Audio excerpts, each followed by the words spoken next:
Ada yang mengatakan nasab Sadah Ba'ali, Sadah Ba'alawi itu batilun qot'an abadan. Maka tanggapan saya pertama, ketawa dulu. Nomor dua, qot'an abadan. Batilun qot'an abadan. Nasab Ba'ali itu batil, palsu, qot'an dengan pasti abadan selama-lamanya. Ternyata ini siapa yang berbicara? Dari website yang berbentuk blogspot. Website blogspot itu website yang bisa di apa ya, dibuat oleh semua orang karena gratis. Website pribadi tapi ditulisin Nakobatul Ashraf At-Talibin atau At-Talibiyah itu. Seakan-akan Nakobah internasional, padahal nggak jelas itu. Blogspot. Websitenya gratisan, nggak mungkin Nakobah resmi kok pakai website gratisan. Itu yang nulis Syekh siapa itu? Nanti kita tampilkan. Dan ternyata ini Twitternya Syekh tersebut ada indikasi dia ini dalam Twitternya melaknat. Ini ada indikasi dia adalah orang Wahabi, suka melaknat, suka mengkafirkan golongan lain. Kalau kita kan enggak, kita Ahlus Sunnah itu enggak cocok dengan Syiah. Khomeini ini kan Syiah. Kita juga enggak cocok dengan Wahabi, tapi kita dilarang untuk melaknat atau mengkafirkan di luar aswaja. Kita enggak berani mengkafirkan. Ciri khas Ahlus Sunnah Jamaah itu tidak mudah mengkafirkan golongan lain dari ahlul kiblah sesama umat Islam. Itu disebutkan oleh Sayyid Muhammad bin Al-Maliki. Gak boleh kita mengkafirkan sembarang orang walaupun beda aliran, apalagi cuma beda organisasi. Ini Syekh ini satu, dia adalah indikasi orang Wahabi yang bermusuhan keras dengan Syiah. Oke lah kalau dia kita anggap sebagai penulis atau nasabah misalkan, tapi website yang dia gunakan adalah website pribadi, bukan Nakobah Ashraf yang resmi internasional. Enggak, itu websitenya gratisan kok, mana mungkin Nakobah resmi apalagi sekelas internasional kok pakainya blogspot.com. Ya diketawain, diketawain sama jangkrik nanti. Terus ternyata apakah benar tulisannya dia? Tidak. Ternyata tulisan ini tuh copy paste dari tulisan ini. Lihat. Aslinya itu jordan.com apa ini. Dia nulis adalah Bikolamil Bahith. Yang nulis ini adalah seorang peneliti, bukan nasabah. Dan di situ aslinya adalah membahas tentang Kamalul Hud. Ada orang namanya Kamalul Hud, dia mengaku syarif, mengaku keturunan Nabi, nyambung ke Sadah Ba'alawi. Tapi ternyata musajarnya, looking up-nya ke atas itu nyambungnya ke Aun. Ada orang tuanya namanya Aun, padahal Ba'alawi kan tidak ada Aun. Jadi ini peneliti ini mengatakan Kamalul Hud itu bukan alur bait Nabi karena ada nasab yang majhul yang enggak ada, yaitu Aun, padahal dikira Ba'alawi, padahal bukan Ba'alawi itu. Padahal bukan Ba'alawi.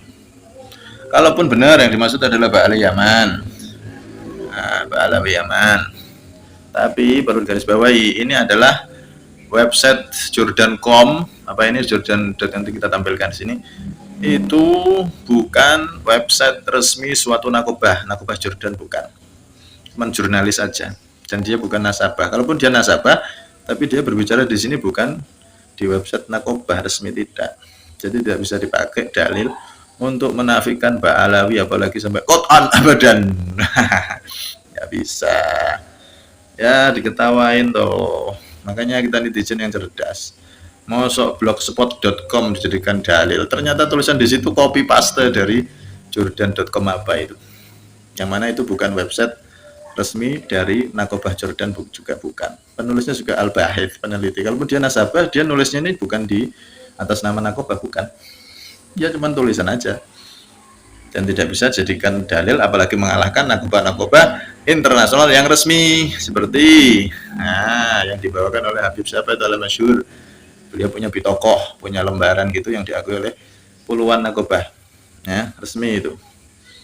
Nah, kalau resmi kok nggak berani tes DNA? Lah ada apa tes DNA kalau sudah resmi, sudah diakui narkoba dunia kok, Irak semuanya ngakui Pak Alawi kok. Ada apa pakai tes DNA? Mereka yang ahlinya sudah ngakui semua.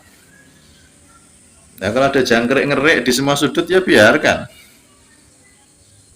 Kalau memang musim jangkrik ya memang ngeriknya di semua sudut. Tapi kan nanti kalau nggak musimnya habis ya jangkrik itu hilang sendiri. Kalaupun jangkriknya itu pakai sound system juga bongkar pasang kan.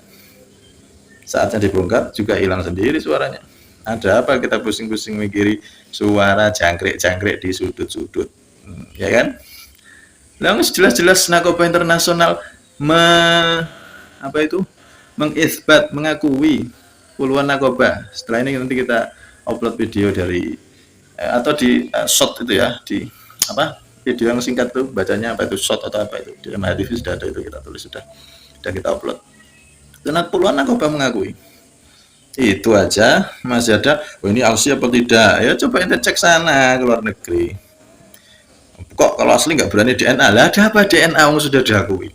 Kok nggak berani debat? Ada apa debat? Yang diperdebatkan itu apa? Profesor mendebat anak TK yang nggak tahu tentang ilmu nasab, nggak pernah belajar nasab, nggak pernah belajar riwayat kuliah nasab, belajar ke ulama nasab, punya sanad-sanad ke atas. Ada apa seorang yang sudah lulus kuliah misalkan jadi profesor mendebat orang yang baru masuk bangku sekolah alias TK, yang ngabisin waktu lebih baik buat ibadah, buat bersihkan hati, biar husnul khotimah, panjang umur, sehat walafiat, jadi orang yang dapat tambahan hidayah, kan begitu. Ada apa tes DNA kalau sudah semua narkoba mengakui puluhan? Ada apa debat kalau berdebat sama orang yang bukan ahlinya, yang ngabisin waktu, menghabiskan waktu, nggak ada manfaatnya. Bang sekali Ibnu Hajar aja dilabrak, disalahkan. Ibnu Hajar itu nasabah, Ibnu Hajar itu diakui keulamaannya, itu semua aja dilabrak kok, ditabrak semua, dianggap beliau-beliau itu nggak punya dasar. Ini kan aneh, padahal Imam Sya'roni di dalam kitab Mizan Kubro itu menyatakan syariat ilmu agama ini itu seperti pohon. Pohon itu ada induk pohonnya ada, kemudian ada cabangnya, ada juga ranting-ranting yang kecil. Nah, tidak akan ada ranting tanpa cabang, tidak akan ada cabang tanpa ada batang pohon, ya kan?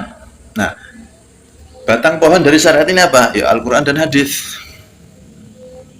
Ranting dan cabangnya apa? Para ulama.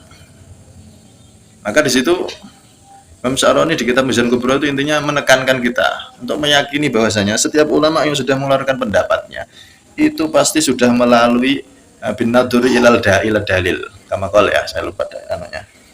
Itu pasti sudah melihat dalil-dalil, melihat diteliti dulu semuanya, apalagi masalah nasab. Ibnu Hajar ya bukan orang bodoh, pasti sudah diteliti sama beliau. Oh, ada, tetapkanlah Imam Badilah itu ada. Imam Sakhawi juga, bahkan berapa kitab itu, 60 sekian kitab, imam-imam besar loh ini, dianggap nggak tahu semua. Ini kan orang yang apa ini, imam besar aja disalahkan semua, imam-imam besar itu. Ibnu Hajar, As-Sakhawi, belum lagi yang lain sampai 60 kitab itu masih disalahkan semua. Ada apa kita berdebat sama orang yang nggak paham? Buang-buang waktu. Ya. Kalau ada daun masih nempel di ranting, walaupun dia dimakan ulat, dia tetap hijau, tetap seger, awet. Nah, tapi kalau daun itu walaupun utuh, hijau, bagus, utuh, tapi sudah jatuh, nggak nyambung ke ranting-rantingnya, maka daun itu sebentar lagi akan kering dan jadi sampah, dibakar. Begitu juga sekarang ini ada gerakan untuk mendidik umat Islam nggak percaya sama ulama-ulama dahulu. Kita mau dipisah sama Ibnu Hajar, kita mau dipisah sehingga kita nggak percaya sama kitabnya Ibnu Hajar.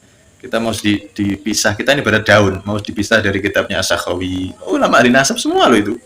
Kok dibatalkan? Seharusnya kan kalau memang beradab sama ulama, punya adab dengan ulama, oh saya punya penelitian, ini nggak disebutkan di kitab misalkan, tapi kok Ibnu Hajar menyebutkan ya, menyatakan benar ya Pak Alawi, Sakhawi kok benar ya, oh berarti mungkin ini penelitian saya, berarti yang masih perlu diteliti lagi, masih harus diteliti lagi terus seperti itu. Yang harus meneliti mencari kitabnya siapa? Ya kamu yang buat penelitian. Ada apa ente pusing-pusing menggunakan waktu panjang-panjang untuk meneliti sesuatu yang sudah diteliti oleh ulama. Kalau sudah dimasakkan para ulama, tinggal makan, malah ente tidak mau makan. Pengennya masak sendiri, cari bahan sendiri, akhirnya susah-susah sendiri. Mau sampai kiamat, ente semua yang membenci Sadah Ba'alawi, menyatakan Ba'alawi itu palsu dan seterusnya. Lah kami itu lebih percaya Ibnu Hajar. Satu Ibnu Hajar saja itu sudah cukup bagi kami untuk meyakini 100% Ba'alawi keturunan Nabi. Satu Imam Ibnu Hajar cukup. Apalagi ada Asy-Sakhawi, apalagi ada imam ini imam itu sampai 60 kitab. Walah. Satu Imam Ibnu Hajar, beliau an-nasabah, beliau ahli nasab, belajar dari gurunya, punya guru sampai Rasulullah, ahli nasab, ilmunya bisa bertanggungjawabkan dan diakui dunia. Itu lebih bisa kita percaya daripada sejuta orang yang jadi buzzer nasab yang mintakan nasab ahli palsu. Sejuta orang seperti mereka nggak ngefek dibanding satu Imam Ibnu Hajar. Lebih mulia, lebih hebat, lebih kuat pendapatnya Ibnu Hajar. Apalagi kok ini nasab ahli batil Qat'an abada selama-lamanya. Lah kok ternyata dalilnya dari blogspot.com. Masya Allah, ini katanya santri bisa baca kitab, tapi kok kelasnya kayak kelas buzzer RP ya. Santri loh bisa baca kitab loh, kok jadi kayak gini kelakuannya. Masalah nasab dalilnya pakai blogspot, ternyata diteliti itu copy paste dari Jordan apa com tuh, bukan dari nakobah resmi Jordan, bukan dari nakobah resmi manapun. Blogspot, blogspot. Apalagi yang Al-Akili itu nasabah yang di Mesir, dia nasabah satu suku, satu daerah aja. Pendapatnya tidak bisa dipakai kalau internasional. Contoh begini, ada kepala desa mengatakan A, tapi presiden mengatakan B. Kepala desa menyatakan Ba'alawi nggak ada, tapi presiden mengatakan Ba'alawi ada. Kira-kira milih yang mana? Ya tentunya kita milih nasabah atau nakobah internasional, apalagi puluhan. Bisa dilihat di shotnya MHTV itu, shot atau apa bacanya, saya nggak bisa bahasa Inggris soalnya. Ya, siapa itu Auda Lakili itu dia satu aja ngurusi satu daerahnya aja. Dia sekelasnya bukan internasional kayak nakobah Irak, nakobah yang lain itu internasional.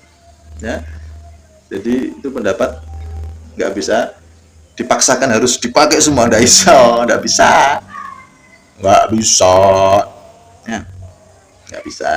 Jadi wahai para pembenci Sadah Ba'alawi, ente mau sampai kiamat, sampai kapanpun kami itu punya dalil. Bahkan imam-imam besar Ba'alawi itu adalah jelas, tidak perlu DNA, tidak perlu diskusi, karena imam-imam besar sudah yang ngomong. Imam Ibnu Hajar, siapa sekarang yang bisa seperti Ibnu Hajar? Tidak ada. Mau sejuta orang kayak si itu yang punya buku 2 itu, sejuta kayak dia sama Ibnu Hajar 1, ya lebih percaya Ibnu Hajar 1 lah. Apalagi dia tidak ada riwayat belajar nasab dari mana. Apalagi ternyata sering kita bongkar kan, dia cuma comot-comot ini, comot itu, yang cocok aja dicomot-comot kitab-kitab itu. Lihat di video saya sebelumnya, banyak comot-comotan aja yang bagus, yang sekiranya menguntungkan dia diambil, yang sekiranya tidak nggak diambil. Ilmiah apa itu? Lagian juga belum diuji sama ahli nasab yang mana belum. Sudahlah, kalau ente semua membenci Ba'alawi untuk mempertahankan NKRI pribumi, sadar, melek. Itu loh Az-Zaitun, indikasinya NII, Negara Islam Indonesia. Bahkan di daerah sini Kalimantan, saya kemarin ngaji di daerah mana itu, ketemu sama orang, dia cerita NII itu sebenarnya sudah lama. Dari Az-Zaitun itu indikasinya sudah lama, karena sudah dari 9 berapa dia pernah naik bis dari Jawa Timur sampai Jakarta. Itu di dalam bis ada orang yang mengajak untuk gabung NII, punya KTP mereka, Negara Islam Indonesia, punya struktur sudah. Itu menurut orang itu, dan bisa diselidiki. Ini yang bahaya, ini yang jelas-jelas bahaya di depan mata. Kenapa kok semuanya terdiam, tidak ada yang bahas itu, malah ini bahas sesuatu yang sudah dibahas oleh para ulama besar. Bahas apa? Sesuatu yang sudah dibahas oleh para ulama besar sekali. Ibnu Hajar masih ditabrak. Astagfirullahaladzim, ya Allah. Itulah Az-Zaitun di Rusia, Az-Zaitun, yang paling NKRI, yang paling pribumi. Nah, Az-Zaitun tuh sudah indikasi anti Saudi dan lain-lain tuh, udah di sana itu markasnya, indikasinya. Belum lagi yang di Papua itu ada OPM, Kalau berani-berani menyentuh NKRI, kami akan membela habis-habisan. Itu di Papua gimana? OPM. Udah ya, cukup. Wallahu a'lam bishawab. Semoga kita semua dijadikan orang yang cinta dengan para habaib Duriyah Rasulullah, semua keturunan Rasulullah, dari jalur Sayyidina Hasan, Sayyidina Husain, lebih-lebih dari jalur Ba'alawi bi Rasulillahi wal Badawi wa rijalim min Bani Alawi.